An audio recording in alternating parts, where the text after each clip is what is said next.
하나님의 말씀을 나눌 수 있는 은혜를 허락하신 하나님께 진심으로 감사드립니다. 우리 감동적인 찬양으로 하나님께 영광 돌려주신 우리 새하늘 찬양대 우리도 진심으로 또 감사를 드립니다. 오늘 말씀의 주제와 너무나도 또 일치가 되는 또 귀한 찬양을 들려주셨습니다. 기름을 채워라 계속 타게. 주님 맞을 준비가 됐는지 다시 한번 또 확인하는 귀한 찬양이었는데요. 오늘 말씀을 통해서 주 만나기를 예비하는 귀한 시간 되기를 간절히 소망합니다. 오늘 안식일 우리 주님께서 주시는 참된 평안과 또 은혜를 만끽하며 누리는 행복한 안식일 되시기를 간절히 기원합니다. 우리 다 함께 하나님의 말씀 아모스 4장 12절에 있는 말씀을 제가 봉독해 올리겠습니다. 아모스 4장 12절입니다. 그러므로 이스라엘아 내가 이와 같이 내게 행하리라. 내가 이것을 내게 행하리니 이스라엘아 내 하나님 만나기를 예비하라. 여러분 예수님의 재림을 믿으십니까? 아멘.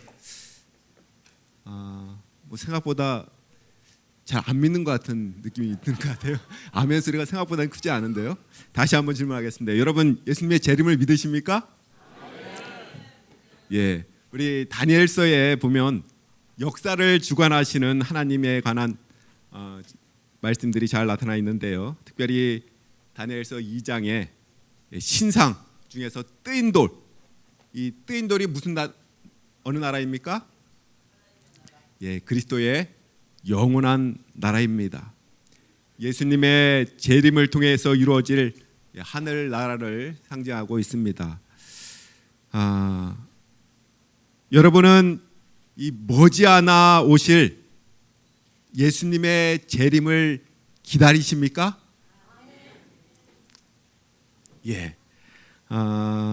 다시 한번 더 질문을 하겠습니다. 여러분은 예수님을 맞이할 준비가 되셨습니까?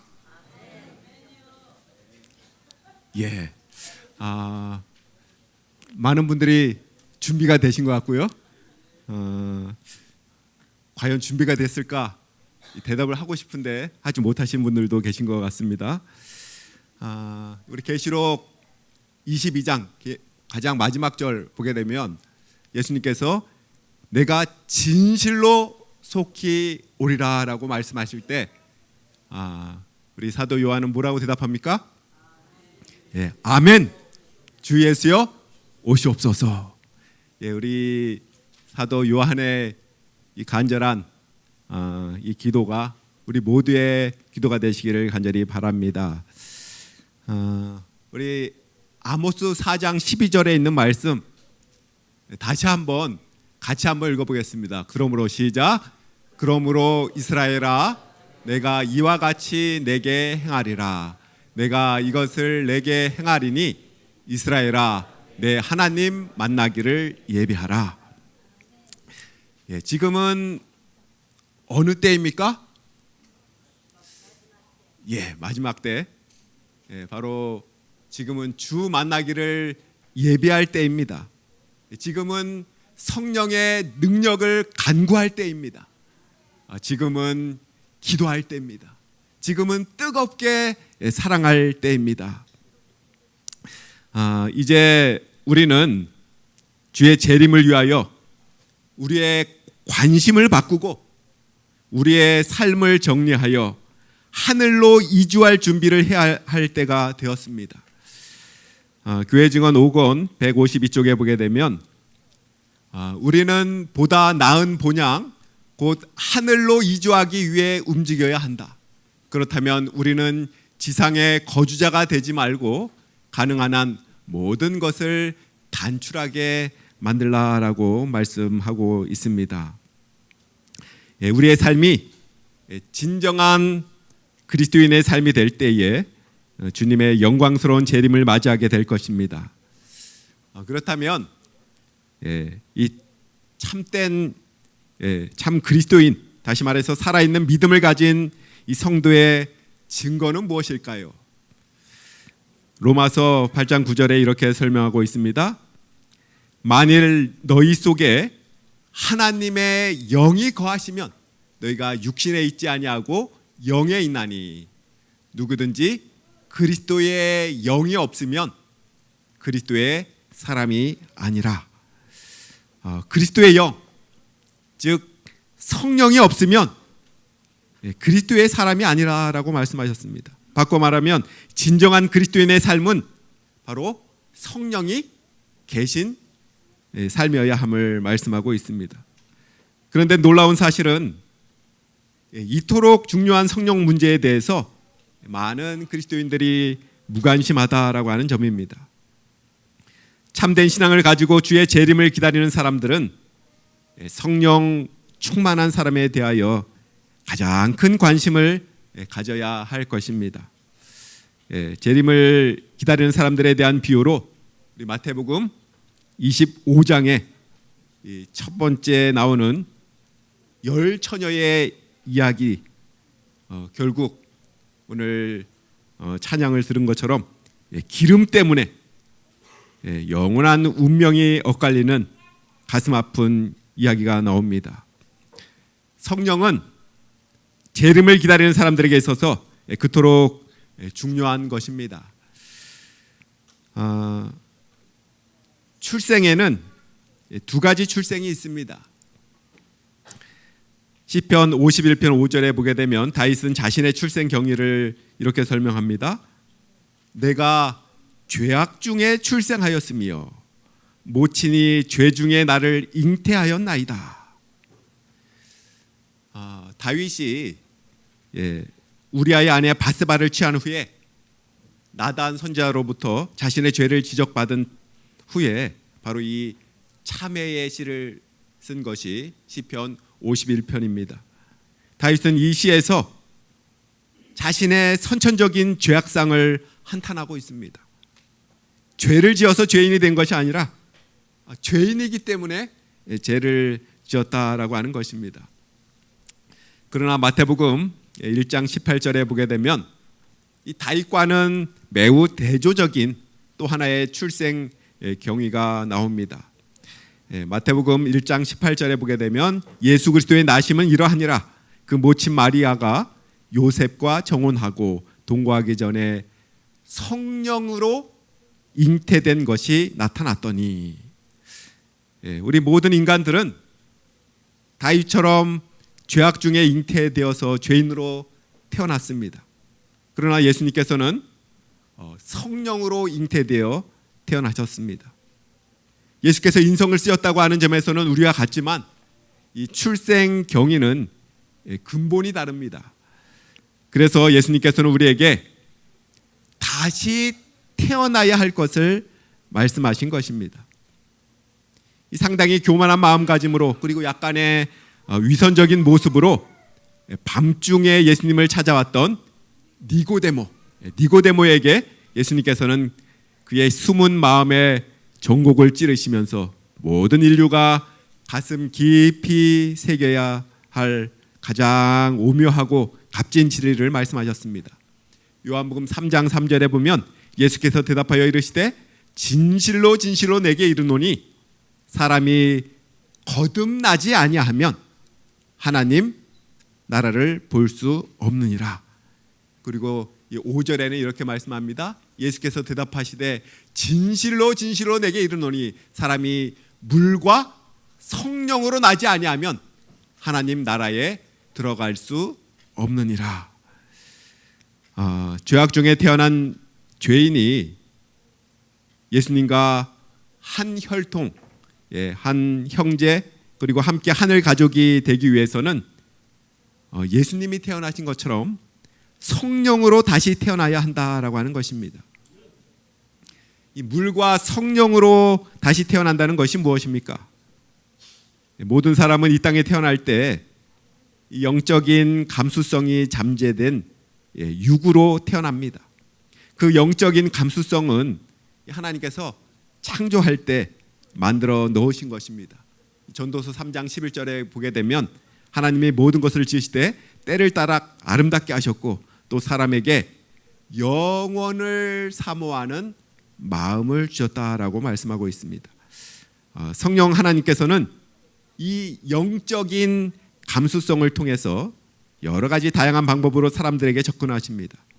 결국에 가서 모든 사람이 핑계할 수 없도록 접근하십니다. 로마서 1장 20절에는 창세로부터 그의 보이지 아니하는 것들 곧 그의 영원하신 능력과 신성이 그 만물에 분명히 보여 알게 되나니 그러므로 저희가 핑계치 못할지니라 라고 말씀합니다. 성령의 이러한 접촉에 긍정적으로 반응하는 것, 그것을 믿음이라고 합니다. 이때의 사람은 성령의 강력한 역사하심을 통하여 지금까지 인간의 정욕을 따라서 자기 중심적으로 세상을 향하여 살던 방향을 180도 방향을 전환하게 됩니다. 이 삶의 의미와 관심거리와 취향이 달라지게 되는 것입니다. 그 전에 별로 관심이 없던 것에 관심을 갖게 되고요. 다시 말하면 육적인 사물에 대한 관심이 바로 영적인 사물에 대한 관심으로 바뀌는 것입니다. 이러한 모습으로 인생의 방향이 전환되는 것, 그것을 하나님과 여러 사람 앞에서 확인하면서 옛날의 자아를 죽이고 또 새로 태어나는 의식으로서의 침례를 받는 것을 거듭남이라고 하는 것입니다. 이러한 일은 전적으로 바로 성령의 역사하심으로 일어나는 일이며 그분의 도우심이 없이는 한 사람도 거듭남을 체험할 수 없습니다. 그래서 이러한 일을 바로 물과 성령으로 거듭나는 것이다 라고 이야기를 합니다. 많은 사람들이 이 거듭남에 대해서 자신감이 없습니다. 침례는 받았지만 그 후의 생활이 온전히 완전히 바뀌어서 180도 바뀌어서 이렇게 생활하지 못하기 때문에 죄책감이 있는 것입니다.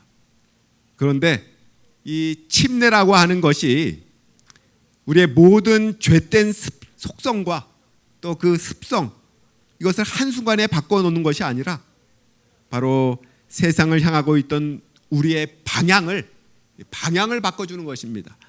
바로 이 세상을 향한 살아갔던 방향을 이제 하나님께로 돌려놓는 것임을 말씀하고 있습니다. 베드로전서 3장 21절에 보면 물은 예수 그리스도의 부활하심으로 말미암아 이제 너희를 구원하는 편이 곧 침례라 육체의 더러운 것을 제하여 버림이 아니요 오직 선한 양심이 하나님을 향하여 찾아가는 것이다 라고 말씀하고 있습니다. 그래서 침례를 받은 그리스도인들의 딜레마는 거듭난 후에도 육의 속성이 여전히 남아 있어서 마음에 정하고 결심한 대로 이 몸이 말을 잘 듣지 않는다라고 하는 것입니다. 이 문제에 관해서 로마서에서는 이렇게 기록이 되어 있습니다.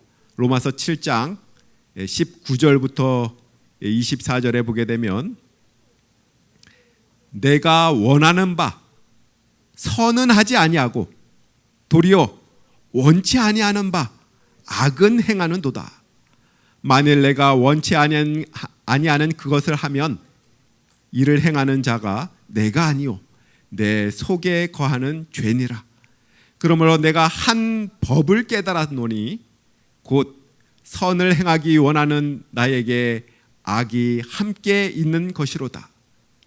내 속 사람으로는 하나님의 법을 즐거워하되 내 지체 속에서 한 다른 법이 내 마음의 법과 싸워 내 지체 속에 있는 죄의 법 아래로 나를 사로잡아 오는 것을 보는도다. 오라, 나는 곤고한 사람이로다. 이 사망의 몸에서 누가 나를 건져내랴. 거듭난 하나님의 백성에게 이 두 개의 자아가 있는 것입니다.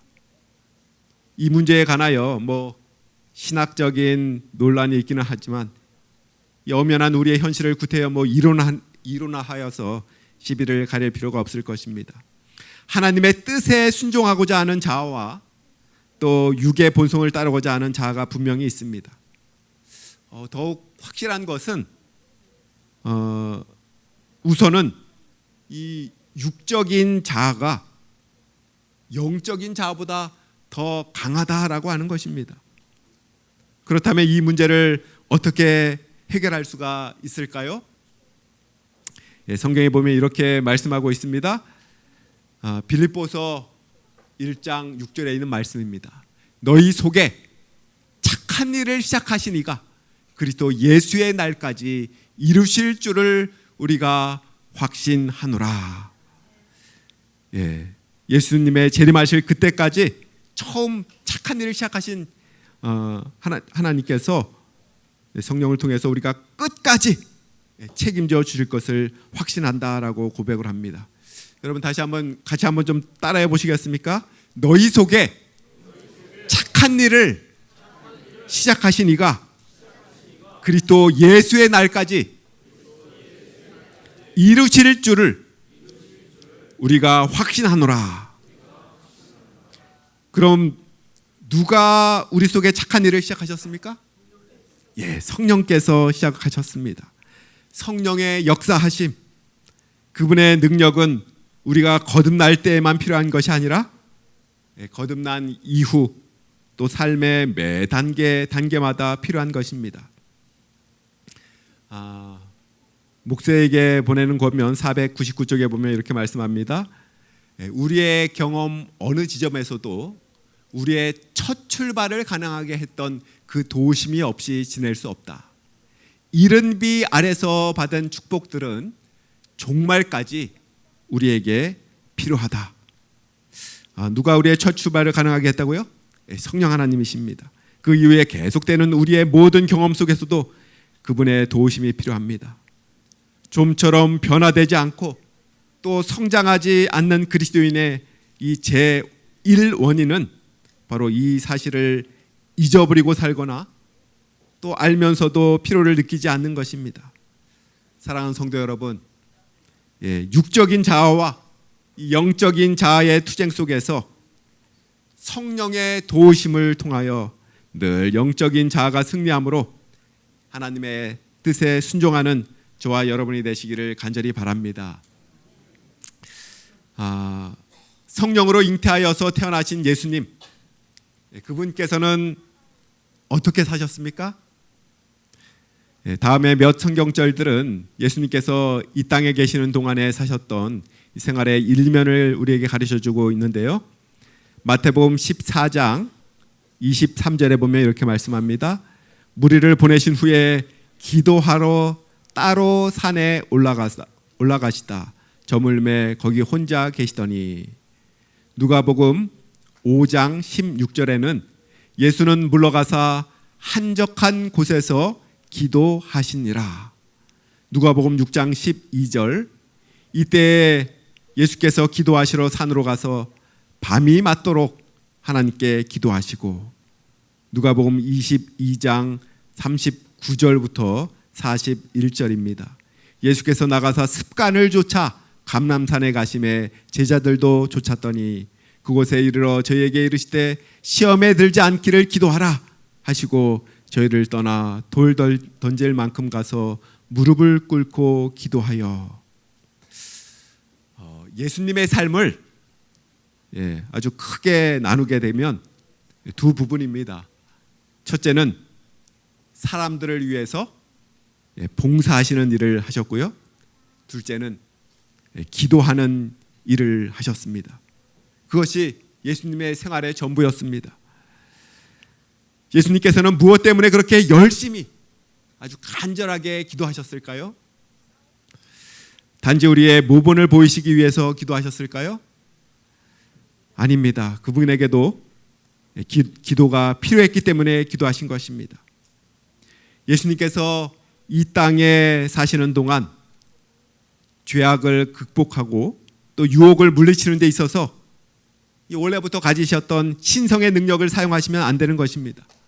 그래서 그분께서는 성령으로 태어나신 이후에 끊임없는 성령의 역사와 도우심이 필요하였던 것입니다.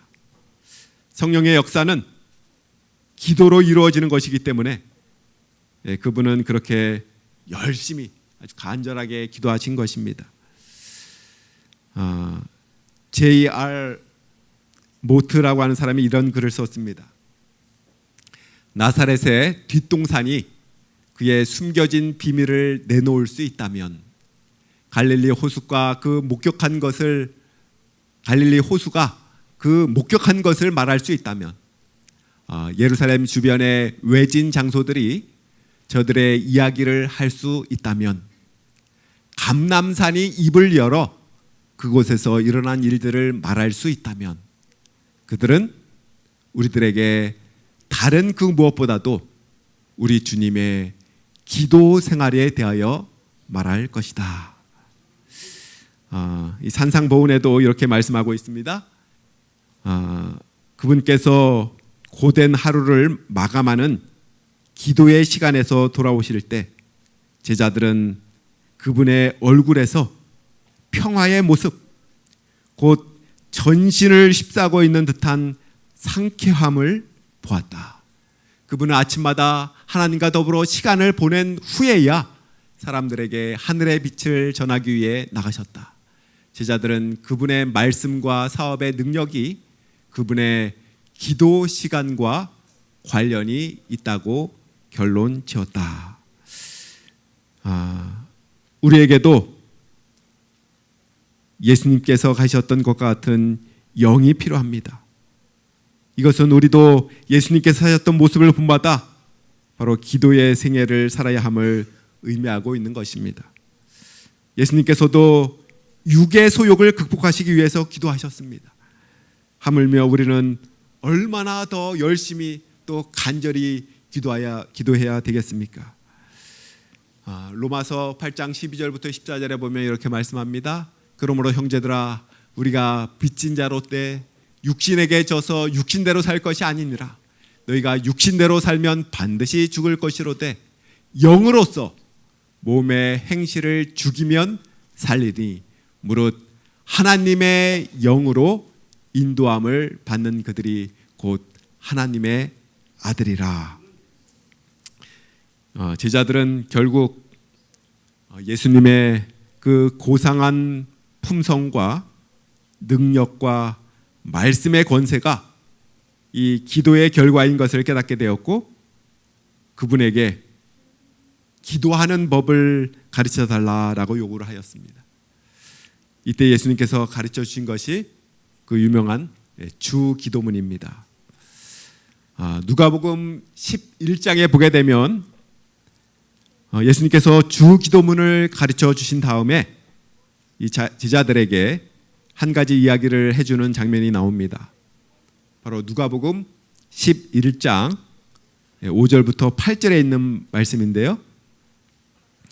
또 이르시되 너희 중에 누가 벗이 있는데 밤중에 그에게 가서 말하기를 벗이여 떡 세 덩이를 내게 구워달라. 내 벗이 여행 중에 내게 왔으나 내가 먹일 것이 없노라 하면 그가 안에서 대답하여 이르되 나를 괴롭게 하지 말라. 문이 이미 닫혔고 아이들이 나와 함께 침실에 누웠으니 일어나 네게 줄 수 없노라 하겠느냐. 내가 너희에게 말하노니 비록 벗됨으로 인하여서는 일어나서 주지 아니할지라도 그 간청함을 인하여 일어나 그 요구대로 주리라. 예수님께서 왜 이 이야기를 해주셨을까요? 기도는 간절하고 열렬하고 지속성이 있어야 한다라고 하는 것입니다. 마치 떡을 잘 안 빌려주려고 하는 친구 집에 대문을 두드려서 끝내 떡을 받아가는 그 끈질긴 사람처럼 그렇게 기도하라라고 하는 것입니다. 그리고는 이렇게 말씀하십니다. 누가복음 11장 9절부터 10절에 있는 말씀입니다. 내가 또 너에게 이르노니 구하라. 그리하면 너희에게 주실 것이요 찾으라 그러면 찾을 것이요 문을 두드리라 그러면 너희에게 열릴 것이니 구하는 이마다 받을 것이요 찾는 이가 찾을 것이요 두드리는 이에게 열릴 것이니라. 그렇다면 무엇을 그토록 열렬하게 구하라라고 하는 것일까요? 바로 여러분 무엇을 위해서 가장 많이 기도를 하십니까? 대부분 우리 건강을 위해서도 많이 기도하죠. 또 행복한 가정을 위해서, 사업의 번영을 위해서, 자녀 교육, 재정 문제, 영혼 구원, 물론 그런 것들일 수도 있습니다. 그러나 예수님께서 기도를 가르쳐 주신 동기와 또 목적의 핵심은 바로 이 말씀입니다. 누가복음 11장 13절에 있는 말씀 우리 다 함께 같이 읽겠습니다. 시작. 너희가 악할지라도 좋은 것을 자식에게 줄 알거든 하물며 너희 천부께서 구하는 자에게 성령을 주시지 않겠느냐 하시니라. 아멘. 바로 구하고 찾고 문을 두드려야 할 것은 성령님임을 말씀하고 있는 것입니다. 이렇게 구하는 자에게 성령을 주실 것을 약속하셨습니다.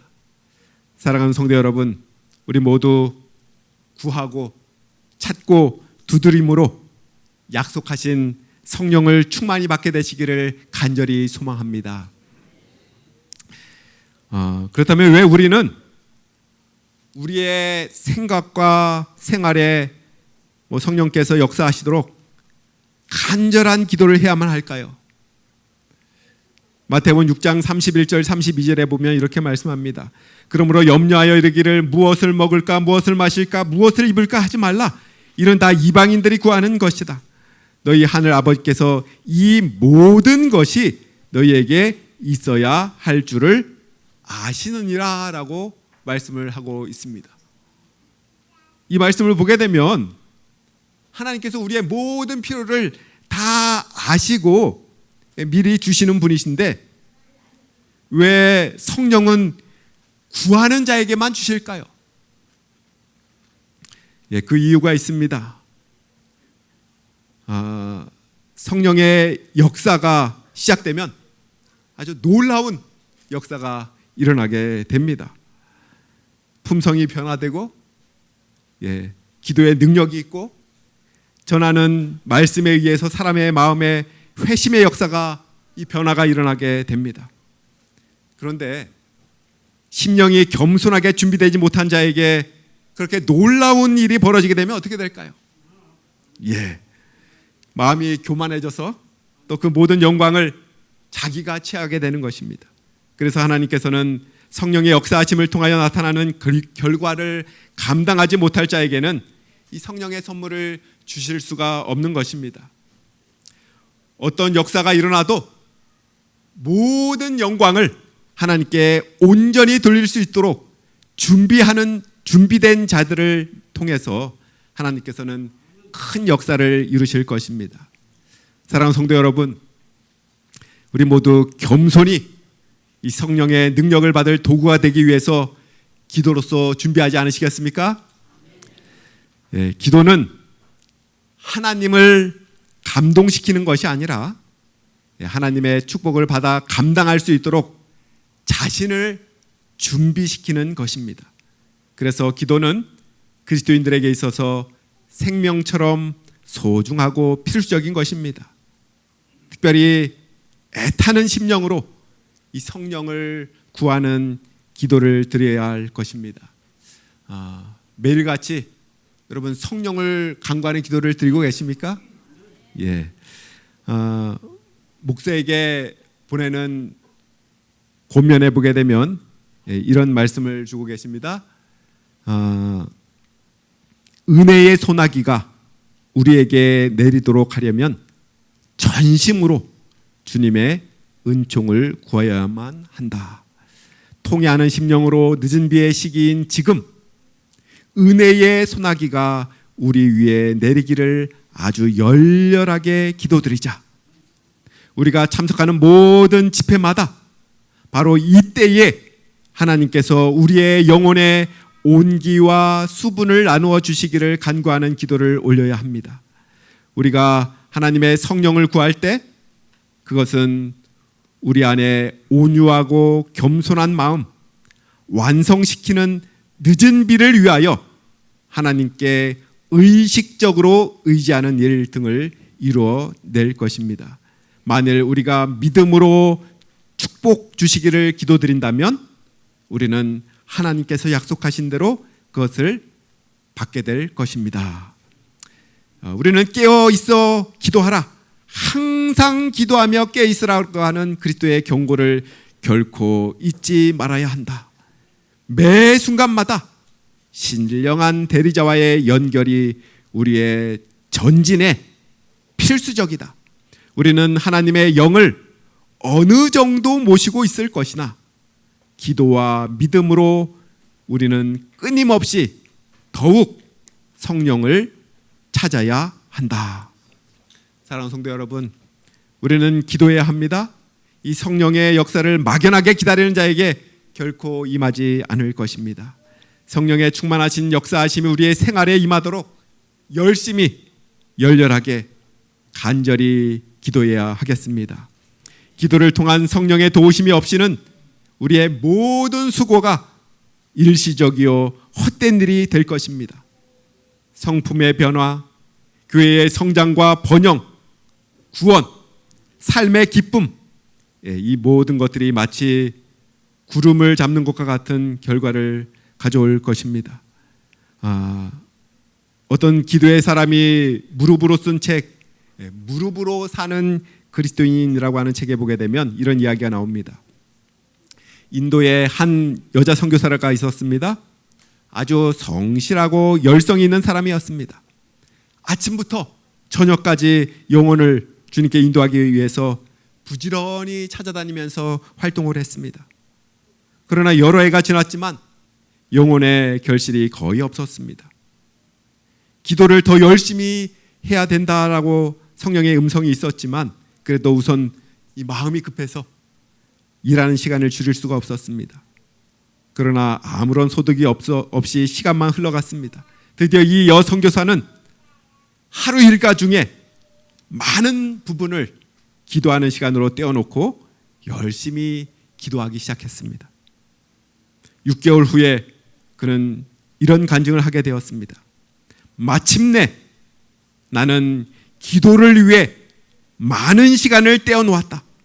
그러면서 나는 동역자들이 나를 보고 직무를 태만히 한다고 불평하지는 않을까 하는 두려움과 떨림이 있었다. 수주 후에 그리스도를 구주로 받아들이는 회심자들을 보게 되었다. 더 나아가 전 지역이 순식간에 각성하고 모든 선교사들의 사역도 전에 없는 축복을 받았다. 하나님은 단 6개월 만에 내가 6년간 이룬 것보다 더 큰 일을 행하셨다. 우리 개인의 신앙이 살고 또 가정이 바로 서고 교회가 번영하기 위해서 우리가 취해야 하는 가장 시급한 과제는 바로 기도하는 일입니다. 기도만이 우리의 살 길입니다.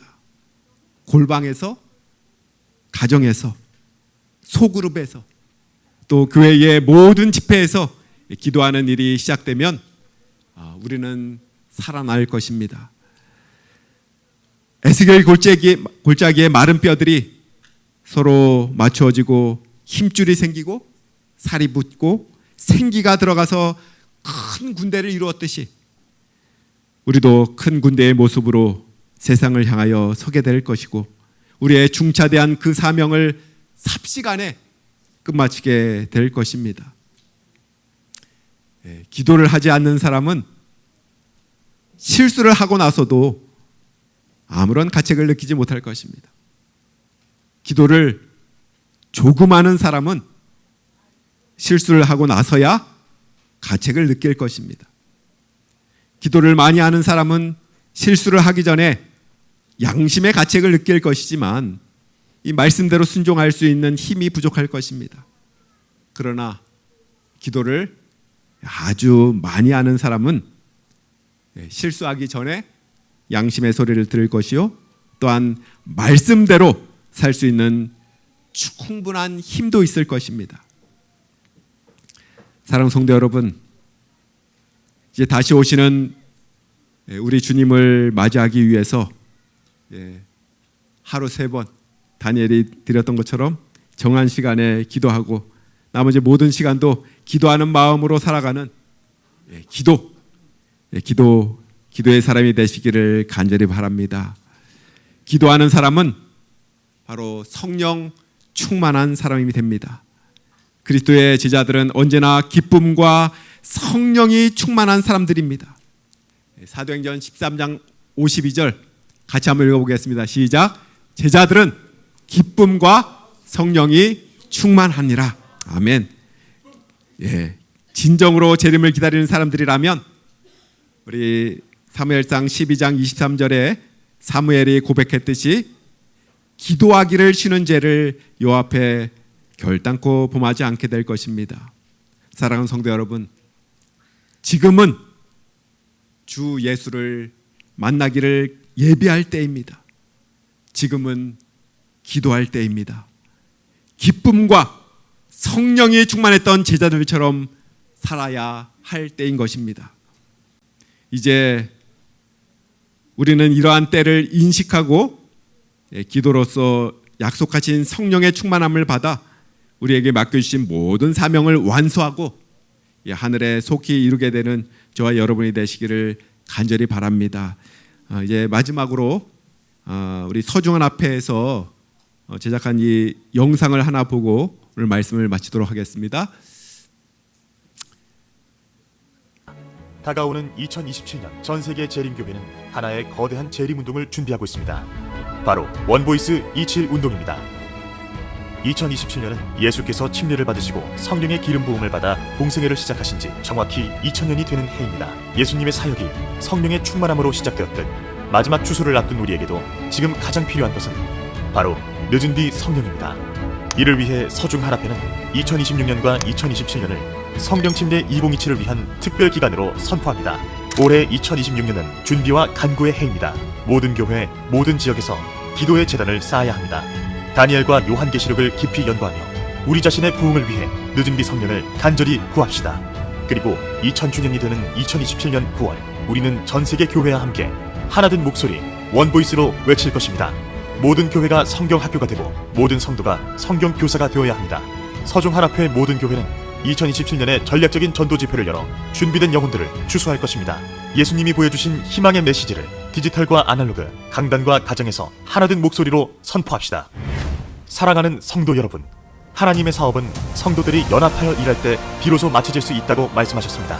지금 영적으로 게을러서는 안 될 시기입니다. 예수께서 성령 침례를 받으신 지 벌써 2000년이 되고 있습니다. 우리 모두 성령으로 충만해집시다. 우리 서중하나회가 가장 큰 성령의 열매를 하나님께 드릴 수 있도록 오늘 이 자리에서 기도의 불씨가 되어 주십시오. 예수의 사랑으로 영혼을, 성령의 능력으로 복음을, 성령 침례 2027 다시 오실 주님을 위하여 함께 일어나 빛을 발합시다. 마라나타. 아멘. 우리 내년 2027년은 무슨 해입니까? 예수님께서 침례 받으신 지 2000년이 되는 해입니다. 그래서 내년 2027을 준비하기 위해서 올해 2026년 올해는 무슨 해예요? 기도로서 준비하는 해입니다. 우리 성령의 충만함을 힘입어서 우리에게 맡기신 사명을 감당하기 위해서 우리에게 맡겨진 그 사명 온전히 이루기 위해서 성령을 간구하는 기도로 우리가 한 마음으로 연합하여서 주님의 온전하신 뜻을 이루고 다시 오시는 예수님을 기쁨으로 맞이하게 되는 우리 모두가 되시기를 간절히 바라면서 말씀을 마치겠습니다.